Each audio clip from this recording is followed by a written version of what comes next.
시청자 여러분 안녕하십니까?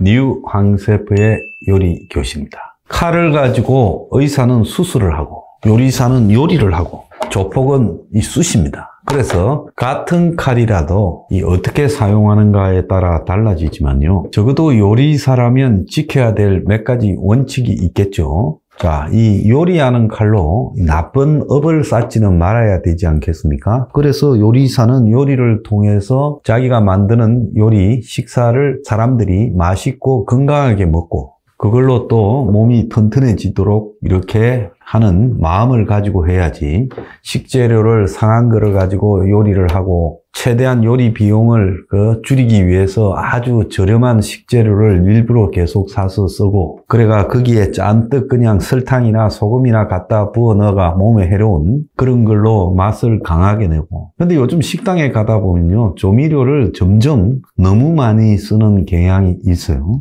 그래서 소금도 사람이 적당히 먹어야 생존할 수 있고 또 설탕도 적당히 먹는다면 크게 나쁜 부분은 아닙니다. 열량도 되죠. 맛도 잡을 수 있고요. 그런데 달고 짠, 단짠이 대중 식사 요리, 특히 값싼 요리에서는 보편적이 돼요.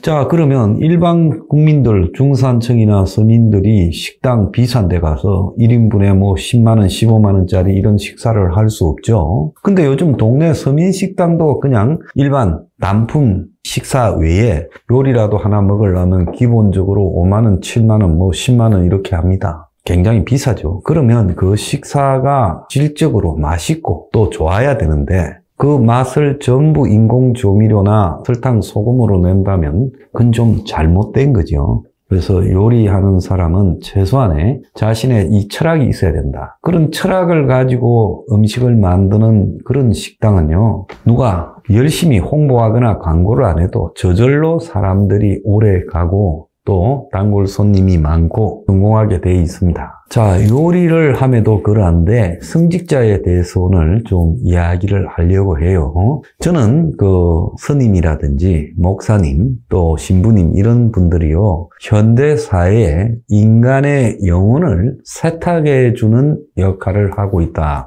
그렇게 생각합니다. 자, 왜 사람들이 종교를 가질까요? 첫 번째는 죽음에 대한 불안함도 있을 것이고 또 자신이 죄를 짓고 살기 때문에 죄책감에서 종교를 선택할 수도 있고 또 종교가 사람의 영혼을 맑게 좀 해주기 때문에 살아있는 동안 좀 맑게 살고 싶어서 종교를 가지기도 하지요. 그렇지만 가장 큰 것은 내가 죽고 난 이후에 두려움이 종교를 갖다가 가지게 하는 가장 큰 원인이고 또 현재는 이 과거처럼 지역사회, 이웃, 동네 사람이 사라진 세상이 되어버렸습니다. 그래서 사람이 도시에 살면서 아파트에 살면 이웃에 누가 사는지 얼굴도 가물가물하고 이사 와서 이사 갈 때까지 인사도 거의 안 하고 지내는 사람들이 대부분이죠. 그러다 보니까 지역에서 사람들을 만나고 싶고 또 말을 통하고 뜻이 비슷한 사람과 어울리고 싶는데 어울리려면 갈 데가 없어요. 그러니까 교회나 성당에 가기도 하고 또 사찰에 가기도 하고 그렇다고 봅니다. 그래서 과거에는 사라진 지역사회, 커뮤니티, 소사이어티 개념으로서 역할을 하고 있다. 그래서 실제 교회나 성당 사찰에서 중요시하는 게 이 상이 나거나 또 결혼을 하거나 이런 일들을 중요하게 이렇게 다루고 있지 않습니까? 자, 그런데 우리가 성직자들을 바라볼 때요. 성직자들은 그 뒤에 님이라고 붙이고 또 모든 신도들이 그 성직자들을 섬깁니다. 그러면서 사람들은 자신의 영혼 세탁의 대가로 각종 헌금을 냅니다. 자, 그런데 언젠가부터 이 종교라는 것이 한국 사회에 들어와서 대부분의 종교가 한국 사회에 들어오면 실패하는 게 없어요. 한국의 이 자생 종교도 성공하고 또 외부에서 들어온 종교도 대부분 한국에서는 성공을 해요. 그래서 한국은 세상의 모든 종교가 들어와서 이 백가증명하는 종교의 춘추전국시대 같은 그런 나라입니다. 일본만 하더라도 일본에도 가톨릭 신자도 적고요. 정통 불교 신자도 거의 없고 또 기독교 신자도 아주 적죠. 그래서 일본하고 한국을 보면 일본의 신사라고 하는 전통신앙, 여러 가지가 결부된 형태의 전통신앙, 그 위주로 가고 지금 별로 한국처럼 이런 종교적 개념이 약하지요. 중국 사람도 보면 중국에서 내려오는 불교 이런 게 좀 있지만 또 이 신앙이 좀 약합니다. 그런데 한국에는 지금 기성 종교들은 다 수백만 이상, 천만에 가까운 신도들을 다 가지고 있죠. 그런데 이제 종교가 흥하면서 종교가 가진 어떤 긍정적 기능보다는 부정적 기능도 한국에서 굉장히 많이 부각되고 있다고 봅니다. 실제 종교 이런 부분에서 보면 흔히 우리가 가게 되는 이 각종 종교 기관에서 과도한 헌금이나 시주금 또 각종 이 11조 등을 갖다가 요구하고, 자, 지난번에 코로나 기간 동안에 교회에 못 가니까 한국의 교회들이 많이 어려웠지요. 신도들을 봐야 신도들이 헌금을 낼 건데 신도들이 오지 않으니까 헌금 액수가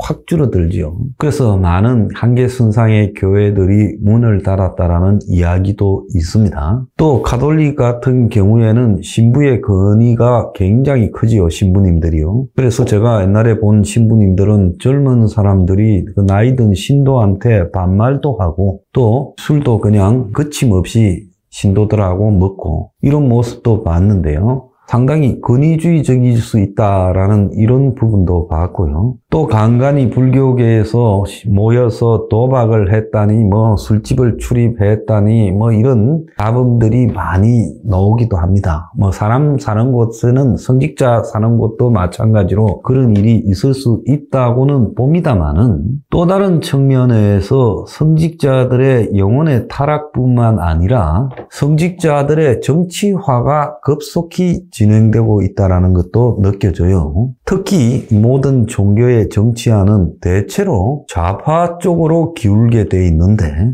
자, 가톨릭이나 불교, 기독교계의 좌파화가 굉장히 진전이 되어서 종교계가 추모 촛불 같은데 앞장서고, 세월호 때도 그랬죠. 그래서 과연 종교가 바라보기에 따라서 정치적으로 예민할 수도 있고 논점이 되는 부분에 앞장서는 것이 좋을까? 2016년에 촛불 시위 때 보면 종교계가 그 촛불 시위를 앞장서서 끌고 가는 모습도 보였어요. 물론 그 모습들이 종교계의 일부라고 하지만은 그 종교에 있어서 적지 않은 세력들이 촛불을 갖다가 주도해 갔습니다. 그래서 이것이 옳은가? 또 문재인 때 보면 북한과의 평화협정 체결을 가지고 특정 종교들이 서명운동을 받으러 다니는 모습들이 많이 보였어요. 종교계가 북한의 평화협정 부분을 가지고 서명을 받는 것이 옳은가? 굉장히 의문이 들었습니다. 대통령 전용기 추락을 바란다고 한 성공회 신부가 말해서 사죄 자격이 박탈이 됐는데 천주교 한 신부도 추락기도 글을 갖다가 지금 올렸다고 합니다. 그래서 이쯤 되면요, 윤석열이 그들이 봤을 때 성직자가요, 기성에 가이사의 것은 가이사의 것이고 여호와의 것은 여호와의 것이다 라는 말이 있듯이 서로 간에 다른 영역에 관한 문제에서 성직자들이 나서서 비행기가 추락하기를 기도한다라는 거는요, 이거는 성직자가 가져야 될 기본적인 영역에서의 벗어나도 한참 벗어난 부분이죠. 그러면 저런 사람들에게 사죄직이 허락됐다? 인성이 저런 사람에게? 이것은 좌우의 문제가 아니라 좌파 대통령이 외국 갔을 때 비행기가 추락하면 좋겠다고 기도하거나 글을 썼다면 성직자의 자격이 없는 것은 마찬가지입니다. 이 세상이 아무리 정치적으로 서로 대립하고 투쟁하더라도요, 성직자들은 적어도 그런 표현이나 말을 써서는 안 되는 거죠. 모든 사람들이 정치적으로 해석되어서 분열이 조장되는 사회에서 성직자들이 이 정치에 대해서 말을 안 하는 것이 옳고, 굳이 말을 해야 된다면 이 정치적인 대립과 갈등을 해소하는 쪽으로 이야기하는 것이 성직자의 역할이라고 봅니다. 그래서 성직자가 정치 현실에 개입해서 소리를 내는 거예요. 이거는 미션 영화에서처럼 자신이 미개한 부족들을 위해서 포교를 하는데 그걸 갖다가 이제 이 영역을 확정하기 위해서 쳐들어와서 그 사람들을 죽이고 탄압하는 부분에 대해서 기도만 할 것이냐, 맞서 싸울 것이냐 하는 그런 정도의 문제에서 성직자가 정치를 고민할 수는 있을 거라고 보지만은 적어도 이 국내에서 정치 과잉의 시대에 성직자가 뛰어들어서 또 이런 이야기를 하는 부분은 아니라고 봅니다. 또 성직자들의 세속화도 심각합니다. 성직자들이 자기 교회나 이런 것들을 세습시키고 또 사찰이 지나치게 많은 돈들을 챙기고 이런 것도 근본적으로 잘못된 부분이다라고 보고 있고요. 가톨릭처럼 저렇게 이 종교 자체가 그야말로 기성 어떤 특정한 정파 세력과 깊이 유착되는 것도 문제가 심각한 거죠. 또 성직자의 능력이 자기가 하고 있는 그런 교회나 사찰 그런 것들을 얼마나 키우는가. 그래서 신도가 얼마나 많고 등이 얼마나 많이 달리는가. 거기에 따라서 이 성직자의 권위가 이렇게 올라가고 내려가고 한다는 것은 매우 잘못된 부분이라고 생각을 합니다. 자, 성직자의 자질 문제도 저는 심각하다고 보는데요. 적어도 남에게 영혼의 세탁에 대해서 강론을 하고 설교를 하고 그리고 법문을 외우려면요. 그 사람의 지식의 범위는 기본적인 인문학은 깨고 더 나아가서 그것을 종교적으로 또 해석해서 나타낼 수 있을 만큼의 뛰어난 능력을 가진 사람만이 성직자가 되어야 된다. 공부만 잘한 사람이 도달할 수 없는 철학, 신학 등을 꿰고 있고 인문학까지 꿰는 정도의 인물이 성직자로서 이 추앙을 받고 존중되어져야 된다. 저는 그렇게 봅니다. 그래서 성직자가 고민 많이 하지 않고 그리고 공부를 못해서 신학대학을 갔거나 그냥 머리만 깎고 사찰에 들어가서 그쪽에서의 관행만 배운 사람이 그냥 이 성직자를 하고 있다는 것. 이것이 성직자의 자질에 맞느냐? 저는 아니라고 보고 있습니다. 그래서 성직자는 일반 국민, 신도들보다 훨씬 뛰어난 능력을 갖추어야 되는데 솔직히 제가 볼 때 개나 소나 성직자가 되고 이제는 또 결혼하지 않는 신부나 스님 같은 경우에는 성직자 수도 줄어들고 있어요. 그래서 이 있는 사람들은 시원찮고 새로운 물들은 들어오지 않는 그런 현상까지도 벌어지고 있다는 겁니다. 그래서 전체적으로 성직자의 자질이 상당히 떨어졌다라고 저는 느끼고 있습니다. 자, 성직자 분들한테서 제가 돌을 맞더라도 그런 소리를 할 수밖에 없고요. 제가 바라보는 한국의 종교적인 문제라고 보고 있습니다. 진짜 지식이 차곡차곡 쌓여서 깨달음의 경지에 이르는 사람이라면 어떻게 그 성경이나 불경에서 나오는 그 이야기들을 말로만 하고 자신은 엉뚱한 삶을 살 수 있겠냐는 거죠. 그래서 저는 이 대한민국이 오늘날 영원히 사라진 나라가 된 데는 성직자들의 잘못도 매우 크다고 생각합니다.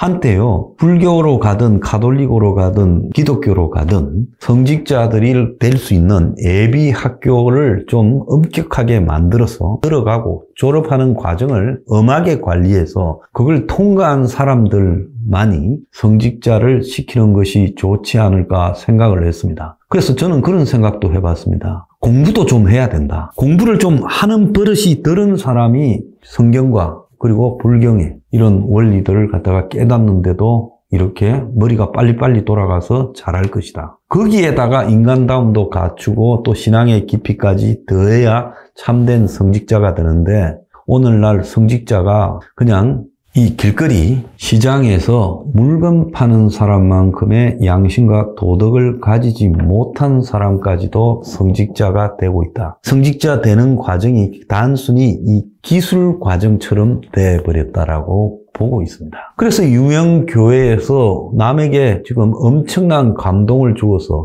수십만 신도를 확보한 사람이 자기 속으로는 내연관계에 있고 또 여자 신도를 성수행하고 더 나아가서 엄청난 돈을 쌓고 그것을 자식에게 물려주는데 몰두하고 있고 도박을 하고 음행을 하고 그리고 동성연애를 하고 그리고 성추행을 하고 그리고 정치에 노골적으로 개입하는 것이 업이 되고 어떻게 이런 일이 있을 수 있겠습니까?